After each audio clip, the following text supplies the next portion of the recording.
आपके लिए है स्पेक्ट्रम। श्वेत प्रकाश की किरण को जब प्रिज्म से गुजारते हैं तो वह रंगीन पट्टियों की एक श्रृंखला बनाती है जिसे स्पेक्ट्रम कहा जाता है, जैसा कि चित्र में दिख रहा है। तो ये स्पेक्ट्रम कहलाता है। स्पेक्ट्रम को हम दो भागों में बांटते हैं, यानी कि दो प्रकार के स्पेक्ट्रम होते हैं। पहला होता है सतत स्पेक्ट्रम, यानी कि कंटिन्यूअस स्पेक्ट्रम। जब सभी रंग, स्पेक्ट्रम के सारे कलर, जैसा चित्र में दिख रहा है आपको, एक दूसरे से मिले हुए होते हैं और उनके बीच में किसी भी प्रकार का कोई दूसरा कलर नहीं होता है। ठीक है, एक कलर दूसरे कलर के ऊपर लगा हुआ है। ठीक है, या किसी तरह की ब्लैक पट्टी इसमें नहीं होती या खाली स्थान नहीं होता। तो ऐसे स्पेक्ट्रम को सतत स्पेक्ट्रम कहते हैं।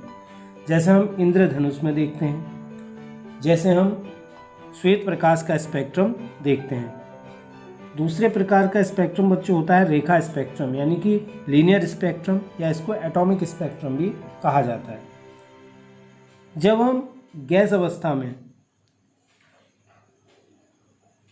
श्वेत प्रकाश, यानी कि गैस अवस्था में जब हम किसी प्रकाश को प्रिज्म से गुजारते हैं तो उसका जो स्पेक्ट्रम बनता है वो सतत नहीं होता है, यानी कि सारी वेव्स उसमें नहीं दिखती हैं। सारी वेव लेंथ की जो किरणें हैं उसमें प्रकट नहीं होती हैं, कुछ उसमें से गायब हो जाती हैं और बीच में से ब्लैक कलर का एक अलग सी पट्टी उसमें दिखाई देती है।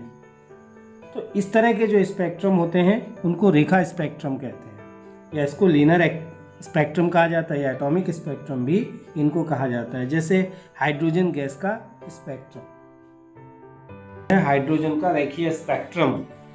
हाइड्रोजन गैसों में जब विद्युत विसर्जन प्रवाहित किया जाता है तो उसके जो इलेक्ट्रॉन होते हैं वे ऊर्जा पा करके अपनी ग्राउंड स्टेट से उच्च ऊर्जा स्तर में चले जाते हैं और वहाँ से, क्योंकि उनकी जो ग्राउंड स्टेट ही उनकी स्थायी अवस्था होती है, वहाँ वो ज़्यादा देर तक टिक नहीं पाते हैं और वापस जो होती है अपनी मूल अवस्था में, अपनी ग्राउंड स्टेट में लौट करके आते हैं। तो जब वो लौट करके आते हैं तो उसमें से रेडिएशन, यानी कि विकिरण स्पेक्ट्रम उत्पन्न होता है, रेडिएशन उत्पन्न होता है। तो उसी को हाइड्रोजन का रेखीय स्पेक्ट्रम कहा जाता है। जैसे यहाँ पर एक चित्र के माध्यम से मैं आपको समझाता हूँ। ये हमने हाइड्रोजन का एक एटॉमिक स्ट्रक्चर लिया है जिसमें ये इसका नाभिक है, ये N1 कक्षा, ये N2 कक्षा, ये N3, ये N4 है, ये N=5 है। तो जब इलेक्ट्रॉन, हम मानते हैं कि पहली कक्षा में है और उसने एनर्जी ली और वो यहाँ से जंप करके यहाँ पहुँच गया, यहाँ पर ज़्यादा देर वो रुकेगा नहीं इस जगह पर, तो वो वापस यहाँ से कहाँ आएगा, इस जगह पर आएगा और ये यहाँ से यहाँ आएगा, यहाँ तक आ सकता है और यहाँ तक आ सकता है। लेकिन हर हाल में अगर वो पहली कक्षा से उसने जंप किया है तो वो लौट करके कहाँ पर आएगा, पहली कक्षा में। और जब ये लौट के आता है नीचे को तो यहाँ पर वो क्या करता है, ऊर्जा उत्पन्न करता है, यानी कि रेडिएशन उत्पन्न करता है, जिसको हम उत्सर्जन स्पेक्ट्रा कहते हैं। जो यहाँ पर स्पेक्ट्रम बनता है उसको उत्सर्जन स्पेक्ट्रा कहा जाता है। तो ये इस तरह की बहुत सारी श्रेणियाँ अलग अलग साइंटिस्टों ने बनाई, तो उनके नामों के आधार पर हम इनको जानते हैं। अलग अलग प्रकार की जो स्पेक्ट्रम है, जो श्रेणियाँ हैं, उनको अलग अलग साइंटिस्ट जिनने जिसकी खोज की उसके नाम के आधार पर उनके नाम को रखा गया है। चलिए देखते हैं इसको इस चित्र की सहायता से। तो बच्चों हम मान लेते हैं ये N1 ऊर्जा स्तर है, पहला ऊर्जा स्तर। हमने अब इसको एक सीधे फॉर्म में दिखा दिया है। N2 ये दूसरा है, N=3, ये 4, ये 5 है अगला ऊर्जा स्तर। ये N=6 ऊर्जा स्तर है, ये N=7 है और ये N=8 है। इसके ऊपर हम अनंत तक इसको मान सकते हैं। ठीक, इलेक्ट्रॉन ने ऊर्जा पा करके पहले कक्षा से अंतिम कक्षा में जंप मारी, सपोज मान लेते हैं 8 तक वो गया, तो वो वहाँ से जब वापसी करेगा तो देखिए इसमें इस तरह के रेडिएशन हो सकते हैं। तो वो जाएगा तो यहाँ तक लौटेगा, यहाँ से यहाँ तक लौटेगा तो रेडिएशन अलग तरह का होगा, यहाँ से यहाँ पर लौटेगा तो रेडिएशन अलग तरह का हो सकता है, यहाँ से यहाँ लौटेगा, फिर यहाँ से यहाँ और यहाँ से यहाँ। तो ये जो रेडिएशन है क्या किया, देखिए इलेक्ट्रॉन N1 स्टेज में था, ऊर्जा पा करके ये कहाँ चला गया, N8 कक्षा में चला गया। और ये क्या हुआ, यहाँ से यहाँ तक गया, फिर यहाँ पर वो ज़्यादा देर टिका नहीं, इस ऊर्जा स्तर पर ज़्यादा देर नहीं टिक पाया, और वो वापस धीरे धीरे धीरे क्या हुआ, नीचे की ओर आने लगा। तो यहाँ पर जो रेडिएशन उत्पन्न होता है, इस सीरीज का जो नाम दिया गया वो लाइमैन सीरीज इसको कहा गया। इसकी खोज लाइमैन ने की थी, तो इस सीरीज को लाइमैन सीरीज कहा गया या लाइमन श्रेणी कहा जाता है। अब लाइमन श्रेणी, तो लाइमन श्रेणी में जो स्पेक्ट्रम होता है, वहाँ पर जो स्पेक्ट्रमी क्षेत्र होता है वो अल्ट्रा वायलेट होता है, यानी कि लाइमन श्रेणी में जो होता है परावैंगनी।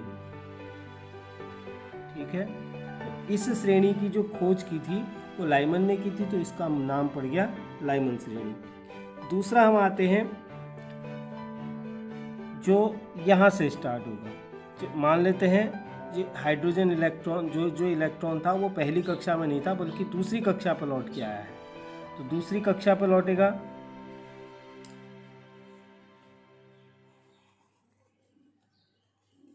यहाँ पर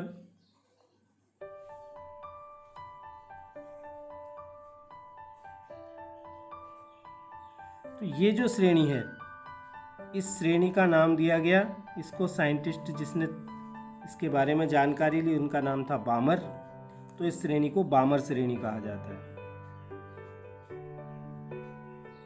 बामर श्रेणी। और इसका जो यहाँ पर क्षेत्र, स्पेक्ट्रमी क्षेत्र जो होता है, जो रेडिएशन किस तरह का होता है, इसमें दृश्य प्रकाश, दृश्य प्रकाश जिसको हम श्वेत प्रकाश भी कहते हैं, जिसके द्वारा हमको दिखती हैं चीज़ें। तीसरा आता है, अब इस कंडीशन को ले लेते हैं, अभी मैं और समझाऊंगा। ये पहली लाइन, दूसरी, अब तीसरी पर। अब हो सकता है इलेक्ट्रॉन तीसरी से जंप किया हो, यानी कि तीसरी पर वापस आ रहा है।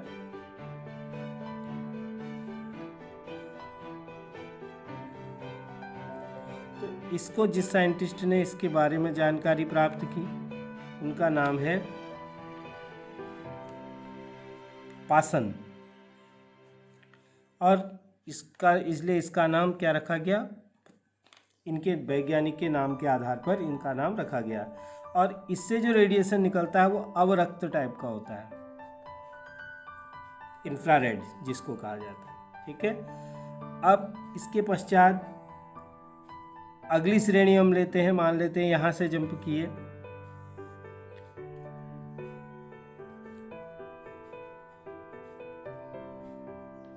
तो ये जो रेडिएशन निकला इसका जो नाम है, इसके खोजकर्ता के नाम के आधार पर इसको ब्रैंकेट श्रेणी कहा जाता है, ब्रैंकेट श्रेणी। नेक्स्ट एक और लास्ट है फन, तो हम मान लेते हैं यहाँ से,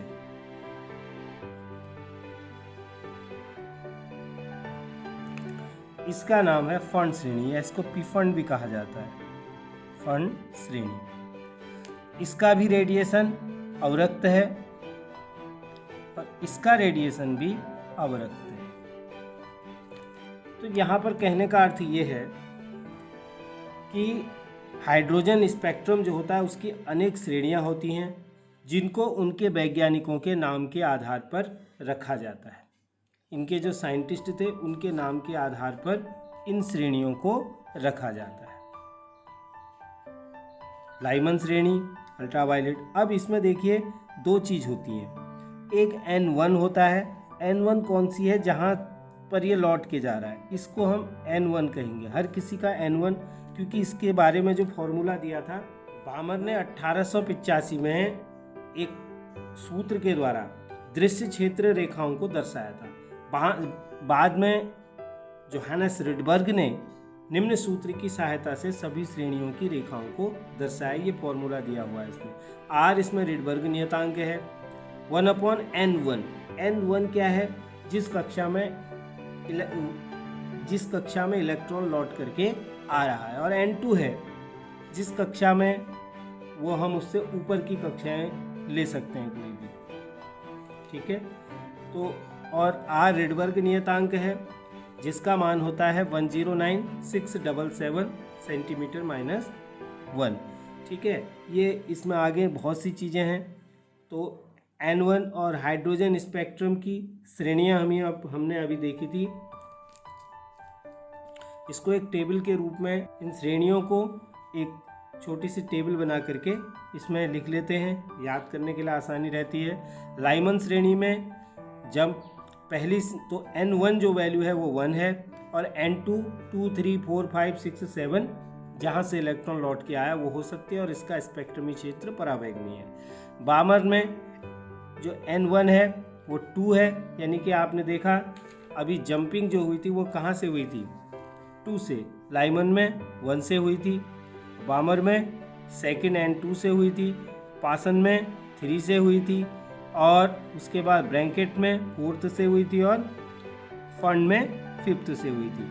यानी कि जो इलेक्ट्रॉन लौट के आ रहे हैं लाइमन श्रेणी में पहली n बराबर 1 पहली कक्षा तक और बामर श्रेणी में n बराबर दूसरी कक्षा तक, उसके बाद n बराबर 3 कक्षा में पासन श्रेणी में और उसी तरह से ब्रैकेट में चौथी श्रेणी तक और उसके बाद फंड श्रेणी में 5वीं तक। तो ये जो वो है तो उसी को हमने यहाँ पर एक सारणी के रूप में लिख दिया है। तो N1 1, लाइमन में N1 1 है, N2 का मान 2 3 या आगे को कोई भी हो सकता है और स्पेक्ट्रमी क्षेत्र इसका अल्ट्रावायलेट परावैगनी है। बामर श्रेणी में N1 2 है, N2 का मान 3 4 5 6 कुछ भी हो सकता है, एक आगे की कक्षा होती है।